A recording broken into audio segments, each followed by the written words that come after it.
Good morning. Welcome to daily study of the Rambam. We're learning one chapter a day. Today we are going to be learning the third and final part of the Rambam's introduction to his set of the Mishna Torah, where he is going to be teaching us, and we're going to be going through all the laws of the entire Torah. So in this part of the introduction, the final part of it, so he gives a sum up of what he discussed as we learned over the last 2 days, where he was discussing the timeline of the Torah, how it came from generation to generation, all the way through the days of the Talmud. And we learned yesterday how the Jewish people, after the time of the Talmud, spread across the whole world, and then there were many laws and customs that were only for specific communities and were not accepted by all the Jewish people.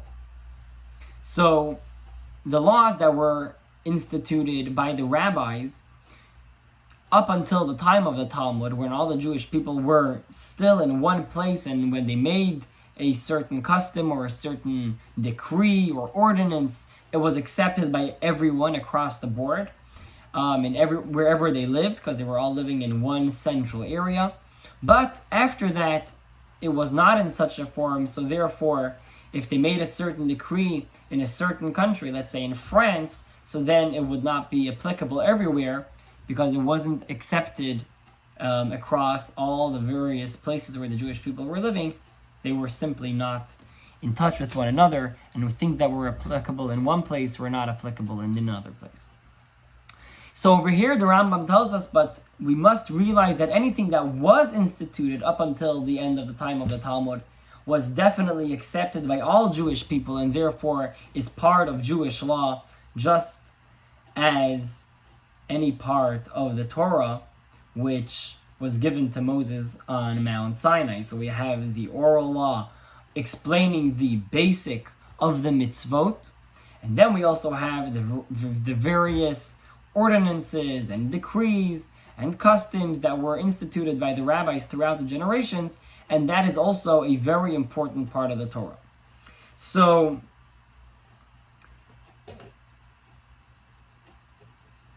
throughout this period of the Jewish people living dispersed across the world, there were various groups and areas, and there was an era after the time of the Talmud which was called the era of the Geonim.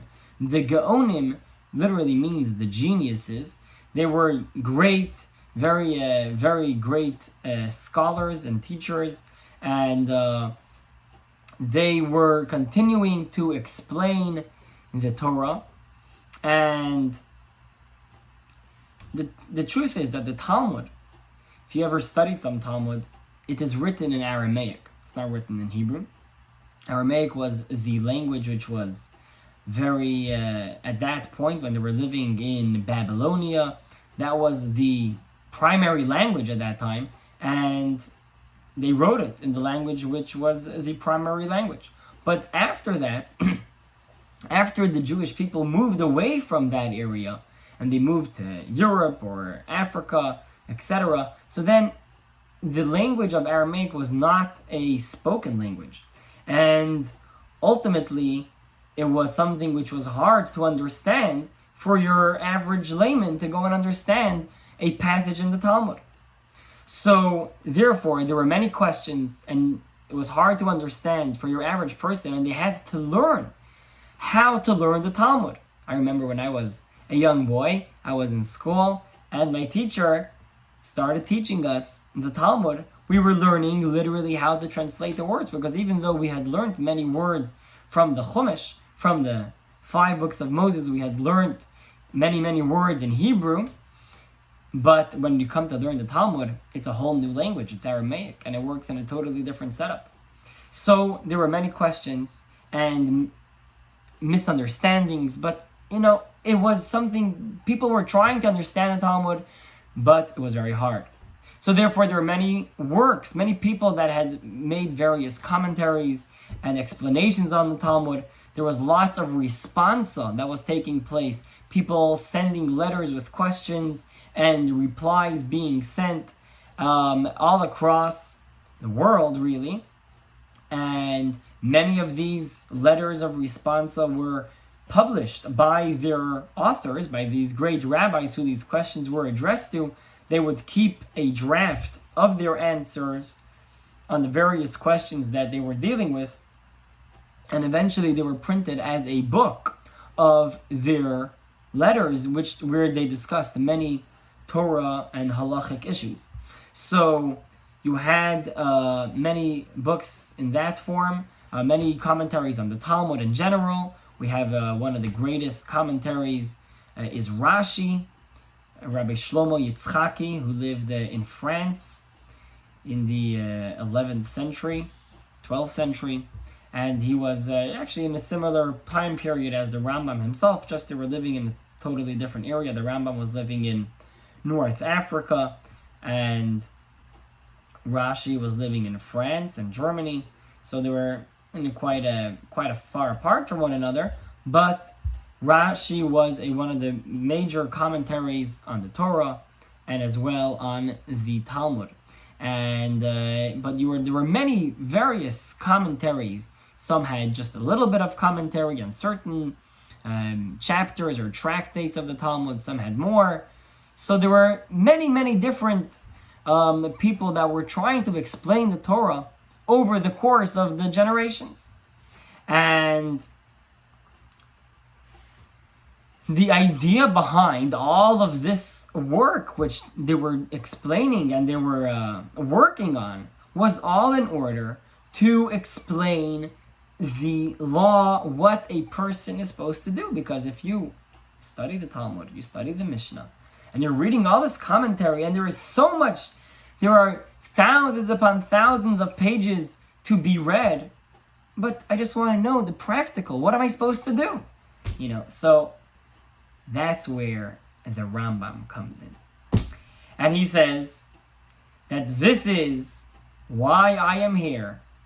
And he says that we are today in the year 1108 after the destruction of the temple. Or from creation, it's the year 4937. So we're talking 843 years ago. So the Rambam was living, in his era, 1,108 years after the destruction is pretty much 1,000 years after the end of the Talmud. So you had a lot of history up until this point. Lots of work of many sages and many commentators. And the Rambam is coming in his day, and he's seeing that there are people trying to study, and there are various commentators in various books, but it's very hard. It's a very big task just to understand the basic of the law. So he says, especially in this time when there are many difficulties and there is lots of financial pressures and lots of wisdom has been lost throughout the time, comprehension is not the same as it used to be. So therefore, although these great works of the Geonim and other great sages throughout the last part of history, at their point in time, might have been, very explained and very understandable. But today, in our situation, the way we are living now, demographically, lifestyle, etc., for so many reasons, we are not. These are just not enough. It won't suffice in order to be able to get the clear-cut base of the law, what we're supposed to do on a day-to-day level. That's with all the commentators. Needless to say, the Talmud itself, where it's written in Aramaic, and it's very, very long and very at length, and all, it's something which requires lots of background knowledge, lots of wisdom, and of course, a lot of time, in order to properly understand and appreciate what the Talmud is trying to say, and understand from it and derive from it what is forbidden, what is allowed, and all the other laws of the Torah.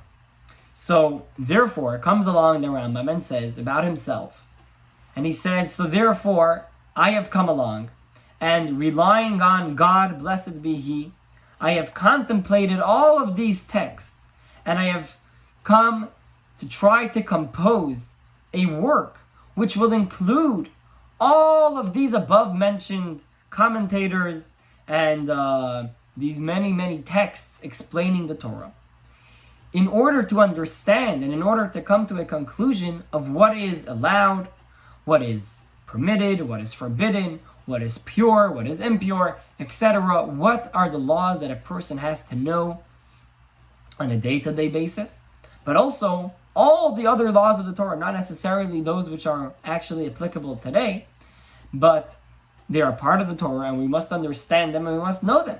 They are part of the Torah. So he comes to explain the entire Torah in its full entirety, in a very, as he says, he wants to give it over in a very clear, concise terms, so that the entire oral law can be organized in every person's mouth without questions or objections. In other words, it should be really very attainable for anyone to be able to open up this book, which the Rambam has composed, and read it and just understand what you're supposed to do. Instead of having to open up a Talmud and start to deal with many arguments and discussions and ultimately trying to understand what you're supposed to do is going to take a very long time. And here comes the Rambam and summarizes the whole length of this introduction of why he's coming to create this book. And he says that the intent of this text is that a person will not need any other text in regard when it comes to Jewish law, but rather this text will be a compilation of the entire oral law, including also the ordinances, customs, and decrees that were enacted from the time of Moses, our teacher, until the completion of the Talmud, which is these ordinances and decrees and laws were all accepted by all the Jewish people. So in other words, he's not talking about these various decrees and customs that were in certain areas which were not accepted by everyone. So he's talking about the laws that these are the base. This is for sure that everyone is going to be following these laws.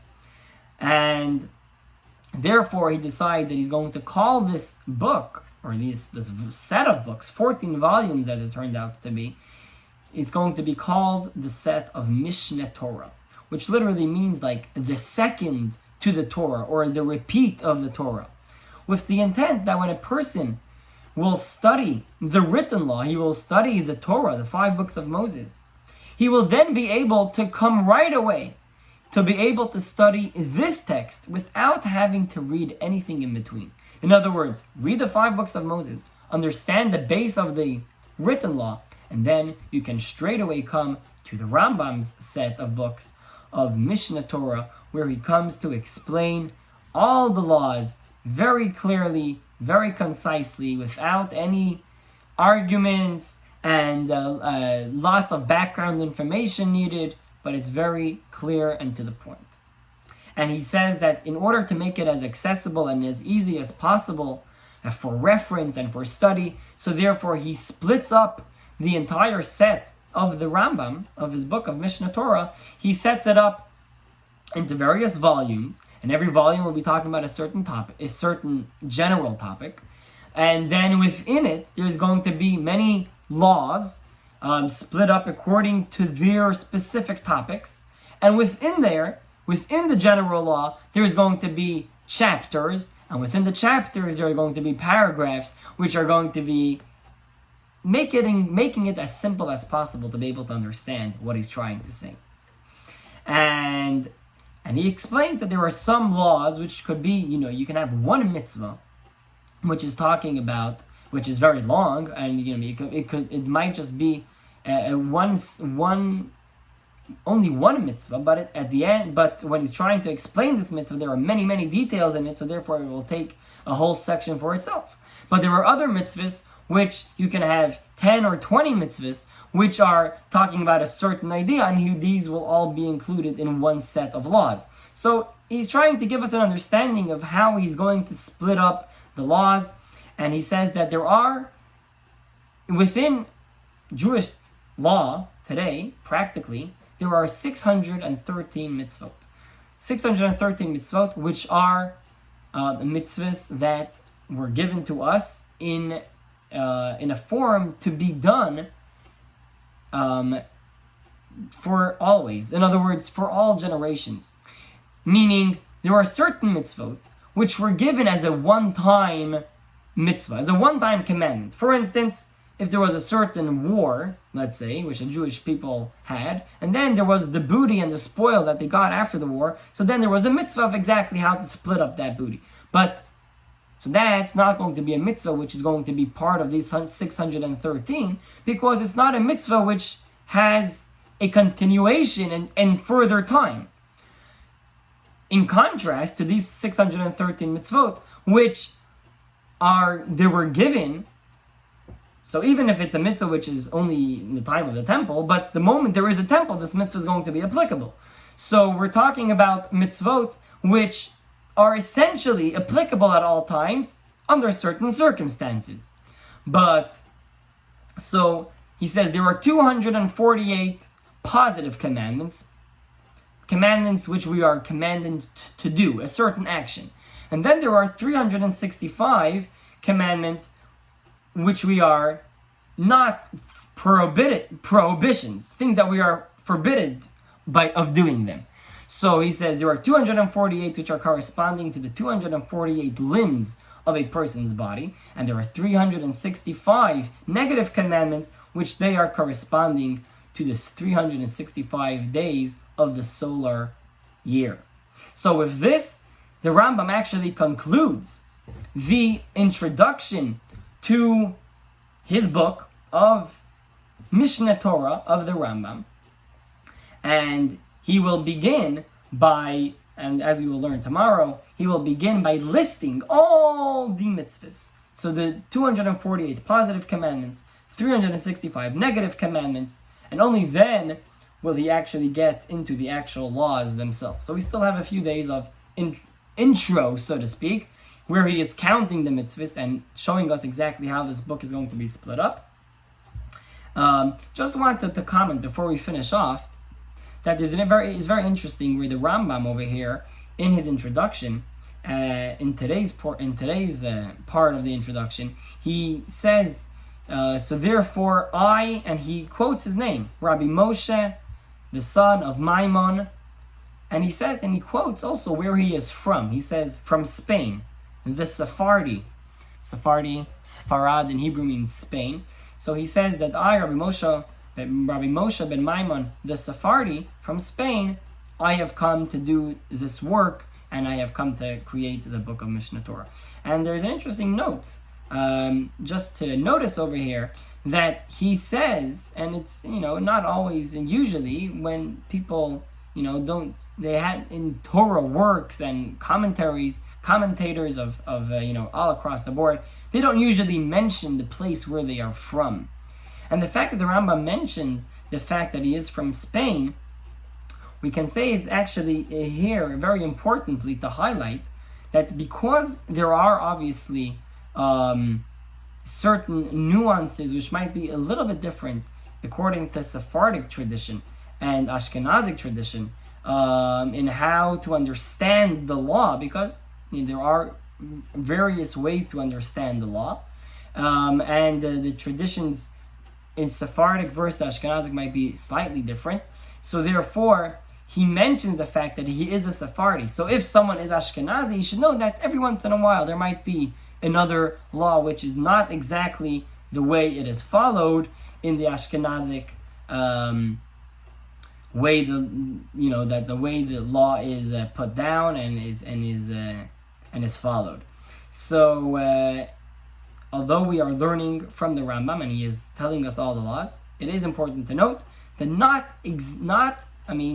it's about 90%, if you want to look at it in a percentage-wise, 90% of the Rambam is actually halacha, which we do practically today exactly as he says it, but there is about 10% of the Rambam, which is actually not what we follow, practically speaking, even the Sephardic communities of today don't all follow exactly the way the Rambam writes it. There are certain things which there might be some small differences. So it's just something important to note that although we are learning and we are studying all the laws in the Rambam, and I will try to highlight them and mention them when there is a difference when we're talking about practical law, but there are certain, in small details, there might be every once in a while somewhere where the Rambam writes something that the law is in a certain way, but practically the accepted view, according to the Shulchan Aruch, according to the Code of Jewish Law, which is what we follow on a practical level, might be slightly different. But that's just a note to keep in mind. But most importantly, we are about to set out on our trek of studying the entire Torah, starting off from learning all the mitzvot. Over the next couple of days, we're going to be going through all the positive commandments, then all the negative commandments, and after that, getting down to the core and really understanding the entire Torah in its entirety. So, have a very good day, my friends. We will see you all tomorrow.